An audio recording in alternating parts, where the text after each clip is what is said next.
যেই বাড়ি বা ঘরে চোর ঢোকার সম্ভাবনা আছে, ওই বাড়ির থেকে চোর যেতে পারবে না যদি আমরা এই আমলটা করি।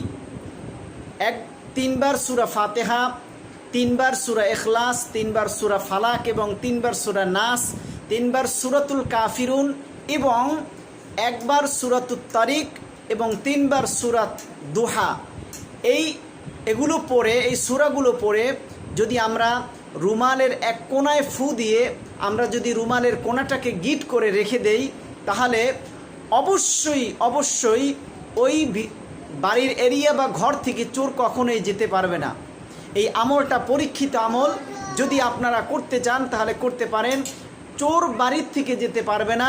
একটা রুমালের কোণে এগুলো পরে আপনি রুমালটিকে গিট দিয়ে ফু দিয়ে আপনার কাছে রেখে দিবেন, তাহলে অবশ্যই সেই চোর আর কোনো দিন আপনার বাসার থেকে বা আপনার বাড়ির এরিয়া থেকে সে যেতে পারবে না। এই আমলটি আপনারা করার চেষ্টা করবেন। চোর ধরার জন্য সবচাইতে শ্রেষ্ঠ একটি আমল হলো এইটা। সেজন্য আপনারা ইনশাআল্লাহ এরকম নতুন নতুন ভিডিও পাওয়ার জন্য বা ভালো ভালো আমলের বিষয়গুলো পাওয়ার জন্য, জানার জন্য আপনারা এই পেজকে ফলো করে রাখবেন এবং লাইক, কমেন্ট, শেয়ার করে আমাদের সাথে থাকার চেষ্টা করবেন ইনশাআল্লাহ।